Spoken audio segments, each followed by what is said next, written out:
Yo, yo, welcome to the MIGO experiment, and I'm your host, Rick Diesel. Yo, this is El Gallo, DMV. It's Melly. And today we have a special guest, someone in the music industry, in the Latin side of the music industry, has a lot of expertise, a lot of game, a lot of knowledge that he's acquired through the history. Con nosotros tenemos a Max Escobar. What's up, mi gente? How you doing, guys? Don't be too excited. Don't be too excited. Tranquilo, Max, tranquilo. Max, mira, me puse a buscar un poco de tu trayectoria, de cómo tú entraste a la música. Para los muchachos, los jóvenes que nos están escuchando ahora mismo, que son artistas, son productores, son ingenieros, son gente que quieren entrar en la industria de la música. Para comenzar, ¿cómo fue tu comienzo en la música? I started very weird, per se. You know what I'm saying? I was a fly boy at 15, so I was doing parties, team bashes. Y yo estaba en el medio, yo estaba en la calle. Tú sabes, un chamaquito que all the dudes in the street used to mess with, because I had the connects with all the people that go party with the club owners, with the girls. I know where the girls are gonna be at in that particular night. So that's how I got into the game. I got into the game as a flyer boy, then a sub promoter, and then I eventually kept saving up my money, and then I created my own ENT, which was called Self-Made Legends. And I started throwing parties all over the city, and that's how it started. And when you say city, you talking about New York? New York, yeah. So the first spot I promoted at was Jet Set Cafe. It doesn't exist no more. I hope y'all don't think I'm old, but nah, it's just the club was crazy. But yeah, it was Jet Set. Then after that, I went to like one of the most infamous clubs in the Bronx, which was called Edo's Lounge, which, I used to throw. I was like one of the first promoters that had parties Thursday, Friday, Saturday, and Sunday by myself with my team. You know what I'm saying? So, we were making some good money. I have to ask. So back then, social media wasn't such a big thing as it is today. How is the difference with promoting back there? Like back then, like was it through flyers? Was it through like word of mouth? Like how have you used that past experience now to social media where you just post something and people will show up? Yeah, that's a very good question. In the beginning, it was flyers and posters, and then MySpace became huge. And then when MySpace became huge, there was this program that I found out about that was called Friend Blaster. Right. So Friend Blaster, I'll be able to get like in my team, I had like about 150 people that worked with me. So I would literally take over their profiles and put them in codes in Friend Blaster, and then have the flyer and blast it to every single friend that they have in their MySpace.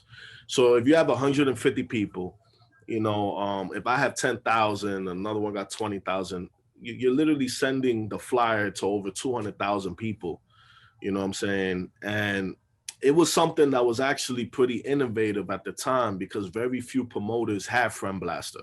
A lot of the times they'd be like, yo, Max, why you spamming my shit? Like, how does this even work? So in MySpace, they also had like a bulletin board where you could see the events that are happening. So I will scam the shit out of that bulletin board, and all you will see is my party. All the other promoters, they would literally not have no event there, because I would be literally blasting the crap out of that, and that was always my mentality. My mentality was to always do better than the competition. Mm-hmm. I'm assuming that I'm laughing because, aside from doing this podcast, myself and my team, we're promoters. We've been promoting here in the DMV, DC, Maryland, Virginia since 2001. So, I mean, we go as far back as Mi Gente, Black Planet, those days. Before that was the precursor to MySpace. Yep. So I know, I'm laughing because I know exactly what you're talking about. Yeah, I mean, promotion and music go hand in hand. Absolutely. So once you get so big, eventually you're gonna spill over to the music stuff. It's similar to you guys, right? Like you ended up doing that event in Miami with me with Audio Mac. And it's because you're getting big enough where now, you know, corporate companies want to do events with you guys. And that's the way in. So Max, let me ask you this question though. Since you mentioned Audio Mac, before we get into Audio Mac, I want to ask you, like, so how did you make that transition from promoter to actually working in the music industry, aside from promoting, like working with artists and working with record labels and whatnot?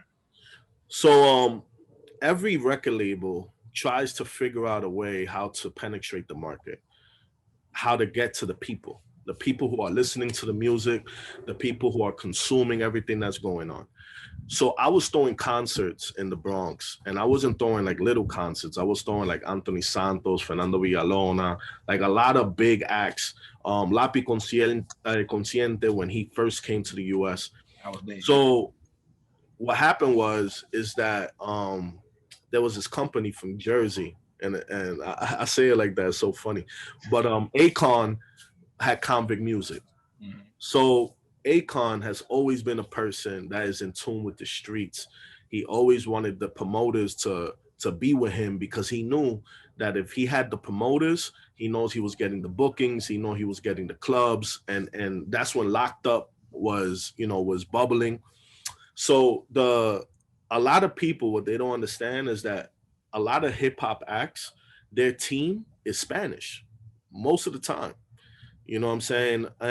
Or if they're not fully Spanish, there's somebody in their team that's Spanish, right? So the dude that became my mentor in the music industry, his name was Vladimir Fernandez.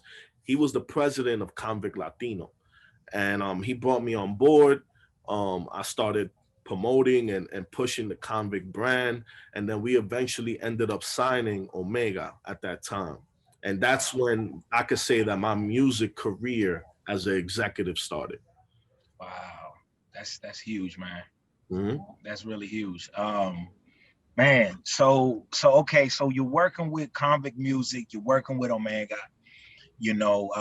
Obviously, you guys are putting out lots of tracks, a lot of buzz in the streets. I remember when Omega was supposed to record with like 50 Cent and stuff. It was crazy. How did you transition from doing that to where you at right now, the space that you're in right now? So what ended up happening was Omega was going through a lot of personal issues, right? So we were just stuck in the Empire State Building, just staring at each other, right? Because we couldn't really do anything with Omega at the time because he couldn't travel or anything, right? So eventually, Akon, he started focusing on business. He started focusing on lighting up Africa and certain things like that. So the company kind of just phased out, right? And then I ended up, still doing music. I started an independent label called CNS Music, where I had an artist named Chaka, and he's a Dominican rapper from New York.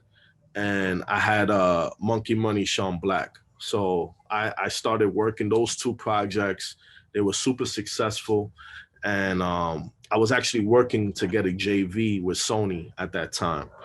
And one of the executives in Sony ended up leaving the company, and me and her became real cool. Her name is Vanessa Wilkins. And she ended up leaving for Audio Mac. And when she left for Audio Mac, a couple of months later, this is how you know that the conversations that you have, you don't know how they're going to benefit you in the future. If you come out as an asshole to anybody, it could be the janitor might become the president of Def Jam the next day. So you don't know. So I'm super grateful. I'm super gracious to everybody. I don't know who's who.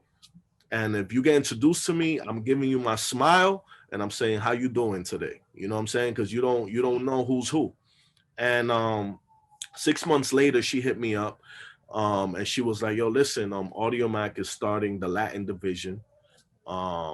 And we're looking for somebody to run it.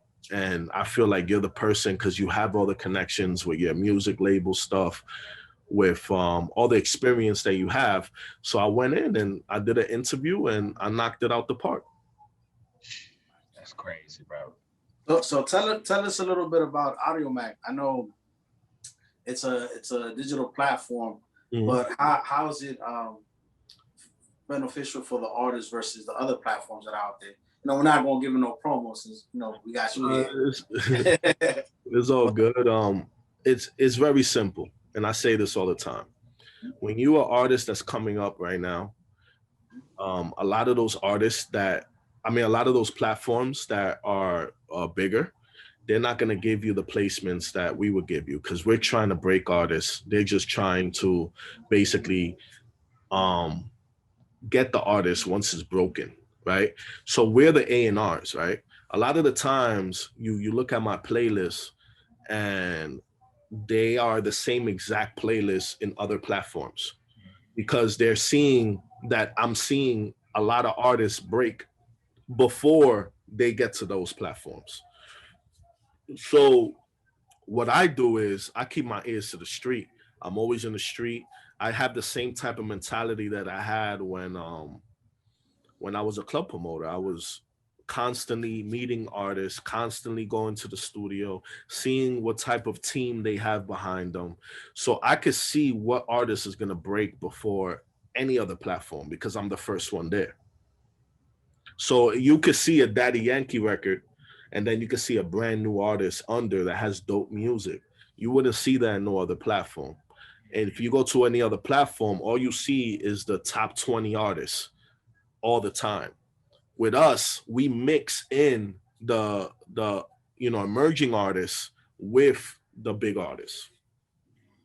And do you guys just focus on artists, let's say here in the United States, or is it's global? Nah, it's global, bro. Africa is huge in audio mac. We're actually number one in Africa. Latin music is doing amazing numbers as well. Mexico is growing, a lot. Yeah, we're global, bro. Nice. And I know because I've watched a few of your interviews. And is the app free? The app is completely free. You could download songs on the app, and if you don't have any data, you can listen to it, and it doesn't charge you at all. So that's why we have so much room to grow because it's a free app. Who can say no to free, right? And that's really the goal. You know us Latinos love free stuff. Charge. Yeah. It's funny. The reason I asked the whole free situation is there an advantage that you guys have over the other platforms since you guys are a free platform, digital platform? Yeah, definitely. The thing is that now it's just making people aware that we're free, right? Normally you would think when you have a brand that if you're offering something to somebody that's free and they're able to take advantage of everything that's happening, you think that they would just do it naturally. Nah, you have to, invest, investment dollars, marketing into what you're doing. So you can make people aware, like, hey, we're free. You don't have to pay a monthly, in order to listen to the music that you like. Man, I actually think that's a genius idea. Just having it at that cost level. A lot of these countries that you guys are trying to promote the platform to, by it be Dominican Republic or Latin America in general, a lot of these people are poor. You know what I'm saying? I've noticed it even with some of these Latin countries taking a hold of like YouTube. YouTube is free. They don't have to pay for it. And they consume it like crazy. It's like I went to a wedding in Dominican Republic and the DJ was YouTube. Wow. You know what I'm saying? So it's, I can believe it. And YouTube he did a great job and he was free. I can believe it, bro. So let me ask you a question, Max. As far as like, I noticed that you guys are first hit in Dominican Republic, right? What type of information are you guys bringing to those artists or, just young people or people that are trying to get their music onto the platform? Like what type of information are you guys giving to these people? Well, I mean, when it's not just, we did Dominican Republic, we did Puerto Rico. June, we're going to Mexico, God willing. It's information, really. People need the information. you know, when they don't know the answer, you know, there's still artists that don't know how to distribute their music. You know, there's still artists that don't know how to collect royalties. Um, it's it sounds kind of like weird, right? Like you'd be like, but how you an artist and you don't know like the basics of music? But it's when you're dealing with people who are creative, their job is not business.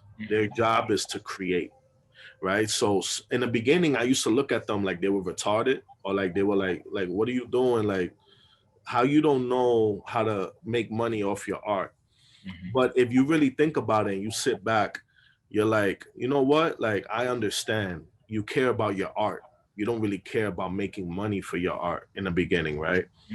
So right now, what I think what I'm trying to do is just spread information, teach people how to make money off their music, because you don't have to be a multi-millionaire to live off of music. If you're an artist and you make 100,000 a year off of music, then you have a career.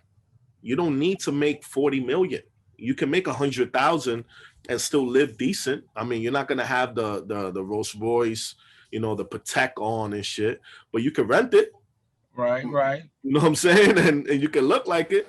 Yeah, you could put your Honda Civic on Dubs or something. Yeah, You know what I'm saying? I dig it. But what type of information are you giving to people? Like, so do you walk them through like, hey, miren, esto así que tú llevas tu canción so they can copyright it. Aquí que tú sacas tu royalties. Like, that's the type of information that you're giving them step by step. Well, what you have to do as an executive in music is teach people how to release music. That is the most important thing and the most underrated thing, right? People think you record a song and then you just release it. It's not like that. You know what I'm saying? Like, you need to sit down with your team if you have one. If you're by yourself, then talk to yourself. And then be like, okay, I'm gonna release this record 3 weeks from now or 2 weeks from now. I'm gonna do Instagram ads, I'm gonna do Facebook ads, I'm gonna create artwork to promote the single, I'm gonna do this, I'm gonna do that. Like, you gotta have a rollout. You know what I'm saying? I was just having a conversation before this interview with one of the artists that, you know, is close to me, that, yo, what is your rollout? And when you ask an artist that, sometimes they freeze, like, what do you mean a rollout? And the rollout is the most important thing. You have to remember that I myself in Audio Mac received more than 10,000 songs on Friday. Why do I care about your particular song? What is going to make me want to trend it, playlist it, and give you premium placements on the app? Why? If there's 10,000 other songs. Think about that. Think how many placements there are on a particular platform, and think about how are you going to place 10,000 songs into all those placements. It's crazy. Let me ask you switch gears a little bit, because being that you started out as a promoter, passing out flyers, and now you're in the corporate world. What was your biggest your biggest culture shock? Maybe not wording it right, but I guess your shock from that transition from going from one world, the club promoter world, into the corporate world. What was your biggest you know what I'm talking about? Yeah, I know exactly. I'm just trying to say this in a political way, right? Because I'm corporate now. Yeah. So when I was a club promoter, right, I didn't really hear no. If I wanted to put an artist in this club, I'm putting up my money, I'm putting that artist in that club. Yeah. Right?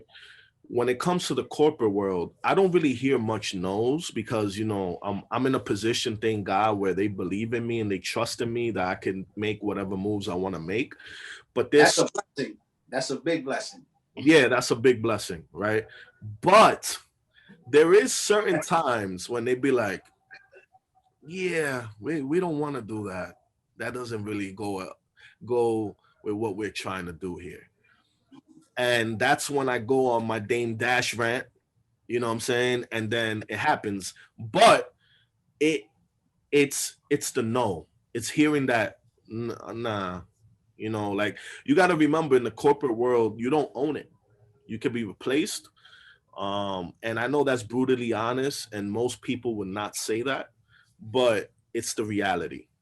I could be who I am right now, and then next month I could be somewhere else doing something else, right? But what you have to do is keep yourself at pace, believe in what you're doing, and create relationships. That's why I created my own companies with things that I'm doing. So in the end of the day, I'm always going to be blessed around me. I'm always going to be working. I'm always going to be doing things that I love because I put myself in that position to do that. That's good. I mean, the reason I ask that, because, you know, there could be somebody watching it that may be in that position, you know, where they're juggling between, you know, being that, you know, especially with what's going on now, the pandemic, you know, being self-employed, you know, a promoter, and dealing with that corporate world, that 9 to 5 or whatever that position, you know. I'm gonna be honest with you. When I was a club promoter, I missed who I was as a person, right? Because I had that shark mentality. I still have it, but obviously in the corporate world, you have to disguise it as a sheep. And then when you get them close enough, you bite the shit out of them so they can realize that what you are, right? You have to disguise who you are, because if people know you're a shark or people know that you're aggressive, they're going to stay away from you, right? So when you're a club promoter, you literally are cutting heads off, and you don't care who gets involved or who gets their head cut off. In the end of the day, you're trying to feed your family. And, you know, once you get into the corporate world, it's not like that. You got to smile more. You got to shake more hands, and you got to tell people that I miss you and stuff. Yeah, that's actually crazy to say, because you would think generally like it would be the opposite, right?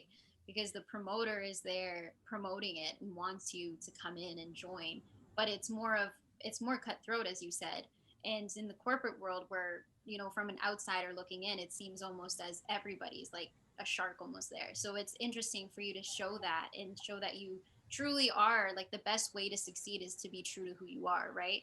And like being a mix of both, which is what you are, you know, has put you to, you know, where you are today. And I think that's a great message that anyone that's watching like can take, whether it's like music, like entrepreneurship, small business, anything. So that was really cool and nice of you to share with us. Yeah, I mean, let's say this, right? You guys throw parties in what clubs? Gallo, where you throw parties at? Every Friday, throw parties at? Right now, I'm doing MXL. You know, all right. So let's say, for example, I'm bored and I'm like, you know what? I want to throw a Friday party in the DMV in Gamma Lounge, and it's 2 miles away from where your club is at. Shit is gonna get real. I'm gonna cut the bottle prices. I'm gonna make everybody free till 1. And then you're gonna have to do something to compete against that. Because I remember when I was in the club industry, the biggest thing was everybody free till 12, and bottles were $100 before 1. Damn. Then after that, it turned to $75 before 1. Then we had to switch it to $50 before 1. Damn. You understand? So and then I had so much fun, because, you know what I'm saying? Like, I remember there was one time where a promoter actually called the fire department on my party, because we had 1,800 people, and the fire department came. And I'm not going to talk about what we did because it's a little illegal, even though it was like 10 years ago. But let's just say that we just spoke to the firemen and we're like, yo, we understand. I apologize. And they left the scene. But that something bad could have happened. That's crazy. Hey, trust me, I done seen it all. But, you know, it's funny because, I mean, like a lot of those stuff that happens, like, you know, we'd have been to the highs and the lows. I mean, being in this industry going on 19 years now. Yep. Like, we've seen the highs and lows. We've seen, you know, the good bottle prices, the $300, $400, $500 to, you know, where we're doing $100 bottles currently, you know? Yeah. And and it's crazy because we've seen the highs, we've seen everything. We've been here, been there, done that, like Dre says. Nah, I know, bro. I know. Like, you know, the good old times was when, you know, you used to make 4,000 or 5,000 a night. You know what I'm saying? I'm just here laughing. Like, I just go to the bottle service for free. I just look cute. Yeah, like, you know, like I remember. Like, oh, all this BTS of what actually goes on to the girls' night out. Yeah. And the thing is that's what you want to do, right? You tell a girl like Melly, yo, bring 4 of your friends, I'll give you a free bottle. Yeah, we come through, but exactly. This is I gotta show my friends this, be like, there's work behind that, you know, like our work is to look cute, but there's actual work there going on. Yeah, because you know, sometimes, you know, the females feel like that we want them there because, you know, whatever attraction or whatever. And me, I got to the point where I didn't even care if you look good or not. I wanted you there. You feel me? Like, just come in. You just need a body in that. Yeah, I needed a body in there, you know, and you know, like, I mean, all women are beautiful, though. I'm not saying that. You know? Yeah, that's true. But you know, there's those days where you don't want to go, but you promise, so you show up looking like whatever, and you still get it. You're like, guys, it's not because we're not. They're just trying to get the bodies. Yeah. Who cares what you look like? Hey, Max, let me ask you a question, man. Bringing it back to you know, to you going to different countries and whatnot. What do you feel about some American Latino artists having to go back to their country of origin to like get popping? Like, let's say a Dominican artist from New York goes back to Dominican Republic, or a Chile artist from America going back to Chile to get popping in that Spanish genre and that Latin genre. What do you think about that? I think you got to do whatever makes sense for you, right? I have 3 artists, 4 artists actually. My bad. I have Jowdy, I have Doba Montana, I have Charlie Cruz, and I have Mundial, right? So Doba is Dominican, Jowdy's Dominican, and Mundial is Dominican, and Charlie's Puerto Rican. So because of their genres, right? Jowdy does dembow and trap, Doba does trap, Mundial does dembow, and Charlie does salsa. You have to know how to market each genre, right? What works where. If you have a dembow artist, you got to go to DR because DR is where dembow is king, right? Trap is popping everywhere, you know. Trap is like that rare. It's a feeling, man. I don't know, like, it makes me want to be the biggest drug dealer in the world. It makes me want to like party with my boys and pop 20 bottles. Trap is just a different feeling than dembow, right? And then salsa is like a lost art, right? We still all listen to salsa, maybe on a Sunday while you're cleaning, you know what I'm saying? So I feel like these are all genres that you gotta penetrate certain markets with. You gotta work, you gotta push it. And I work all of them in Dominican Republic. I work them in Puerto Rico. I work them in Florida. I work them in Chile as well. These are all markets that are super fertile, and they're very inexpensive, you know, compared to when you're working a record in the United States. Because when you're doing like YouTube ads and Facebook ads in the US, you know, y'all know, because y'all promote parties, like, it's a lot of money, you know. And when you're trying to get a record to chart on Billboard, when you're trying to get a record to get 1 million streams on different platforms and YouTube and different things like that, you gotta figure out what's the most effective way to market your records without breaking your pockets. That's real, man. That's real, man. Like, let me ask you, like, since you mentioned Florida being on fertile ground, like, it's funny because I like to talk about Florida a lot. Like, because I've been going to Florida since I was, I think, maybe like 15 or 16.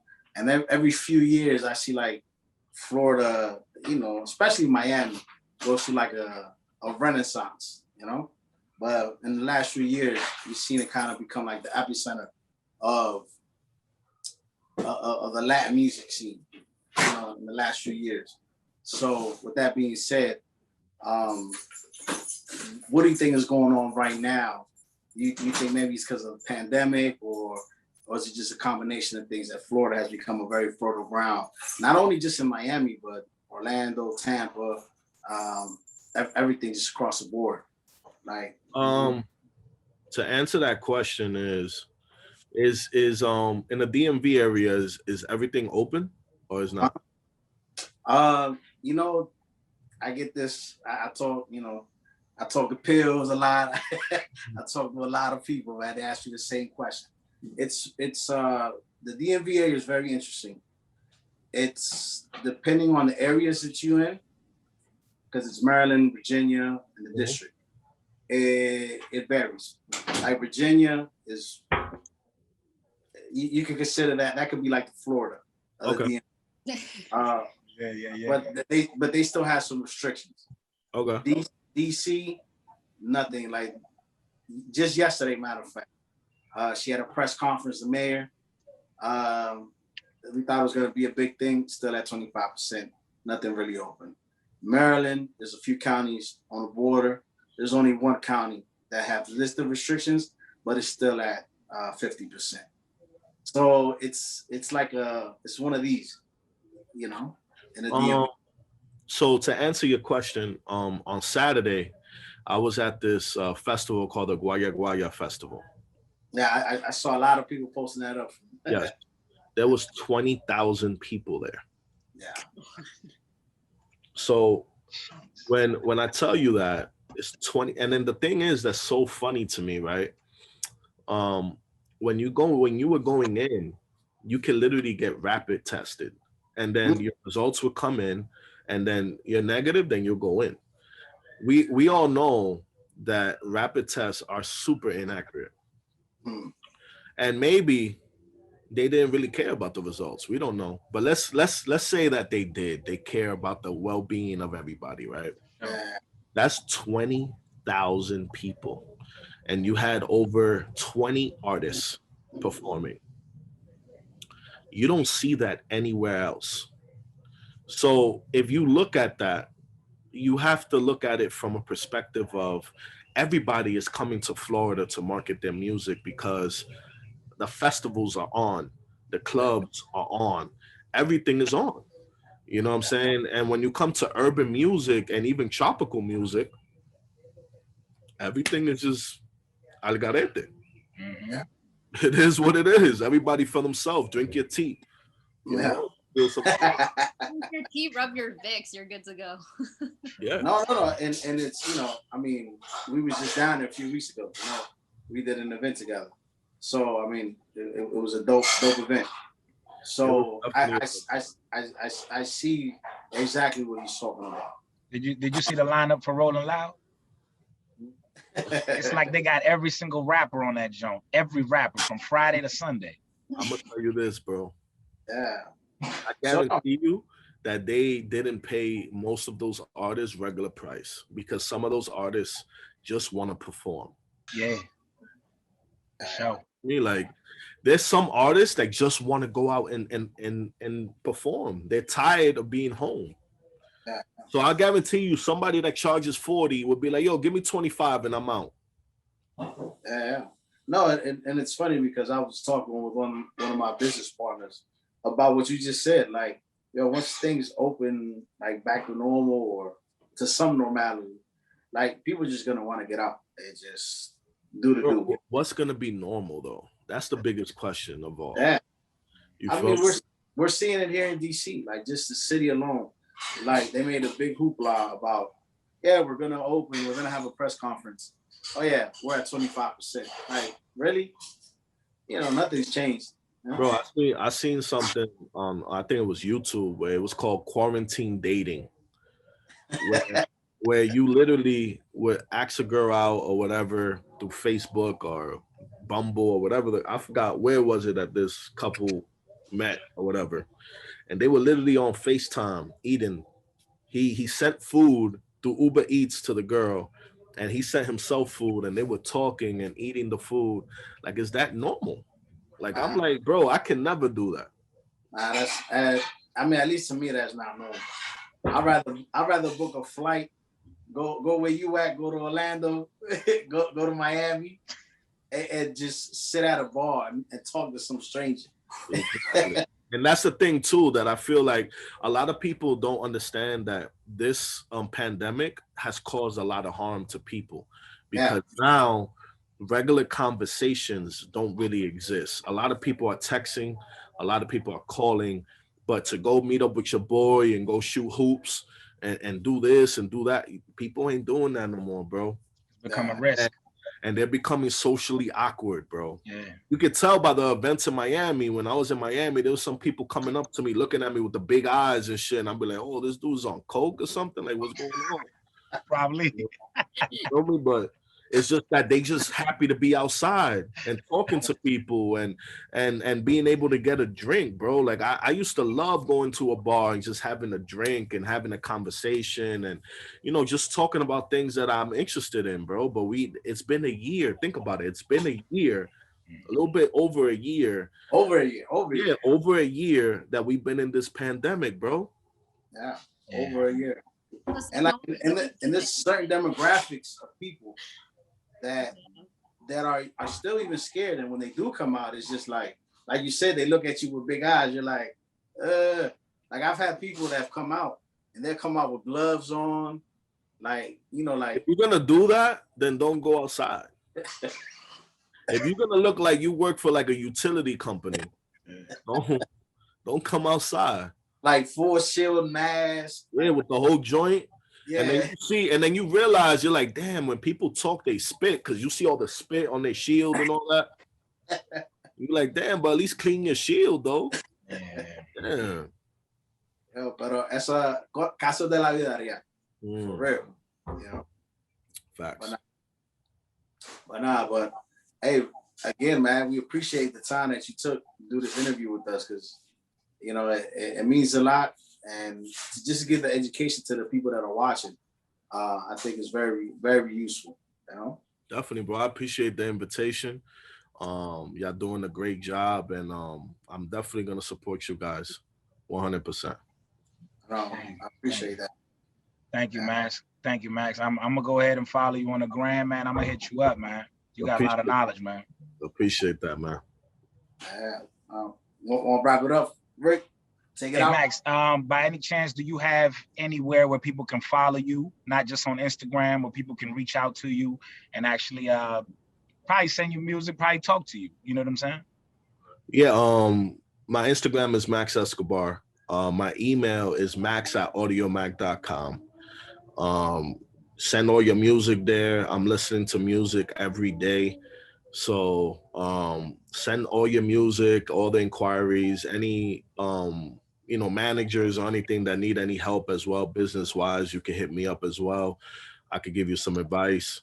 And yeah, let's keep growing, man. Let's keep supporting these kind of platforms, because this is what's gonna help us grow and, you know, continue to develop the music scene in the US. Yes, sir. Yes, sir. Well, no, you already know. Thank you again, and hopefully, you know, we could do some more work in the future. Hopefully, once things lift up, we could definitely meet here in the DMV. You know. Yeah, I could give you a pound. You know what I'm saying? Yeah. You know what I'm saying?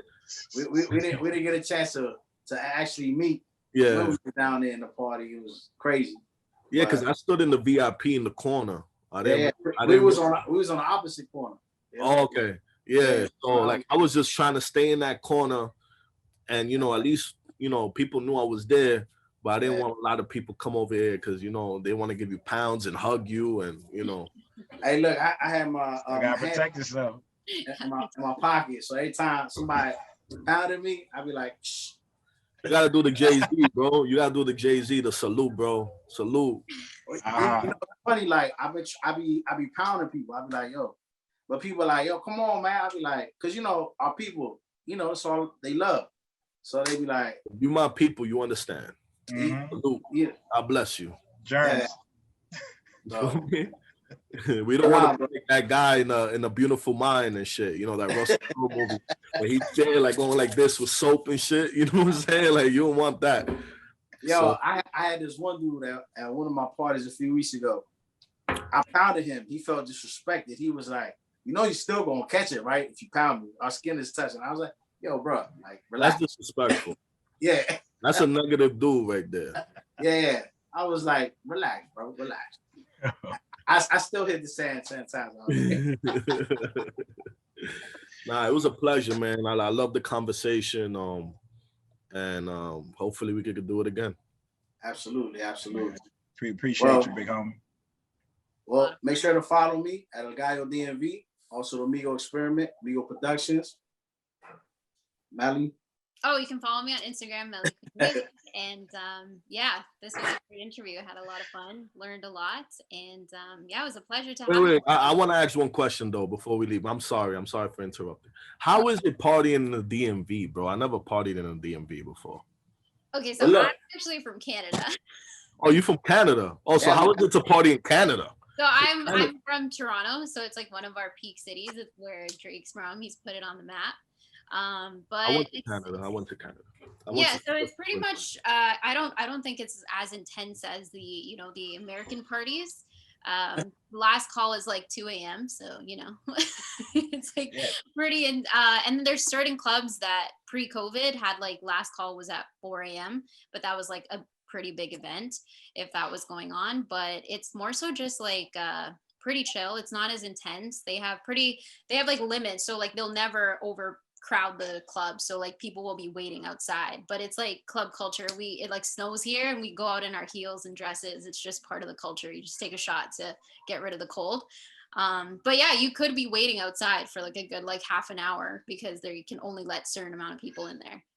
I went for a battle rap, King of the Dot. I went with Arsenal, one of my boys. Arsenal is a very good friend of mine, and we went to the strip club. And I'm gonna be honest with you, like Canadian strippers are very nice people. Like I have conversations with them. You feel me? Like like when you're in New York, like you feel like they hounding you, like they're trying to take the money from you. In Canada, they like do it in a nice way. Like they take your money, but they make you feel good about it. You know what I'm saying? It's like, sorry, do you want change? Exactly. Jeez. Exactly. No, in the DMV, they finesse you, man. That's all. Like, oh, sorry, my bad. But yeah, no, it is pretty good. And like, I've never had, the only place that I had like a drink thrown at me once was like in Hamilton, which was like a little bit of the not so great area of one of the party cities. So depending on like the city that you party in, it's better. But like Toronto is like the peak of it pretty much. Like if you want to party, you go to Toronto.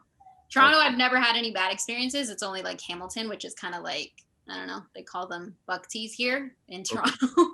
So it's just kind of like the people in that crowd are just like not it. So. Okay, cool. All right, we can end the show. My bad. But no, Toronto's still popping though. You gotta come through. Fun here. Nah. Hey, we international. We crossing borders, man. So. And COVID here for Canada is insane. Like we're in lockdown. I was telling them like people are driving across like the border to avoid coming here because then you have to like quarantine for like 2 weeks. Pretty intense. Yeah. Damn. Cool. All right, well, Max, man, I appreciate you again, man, and we hope to talk to you again too, brother. Honestly. Definitely, bro. You already know. Salute. That's the COVID right there. Yes, sir. You have a great night.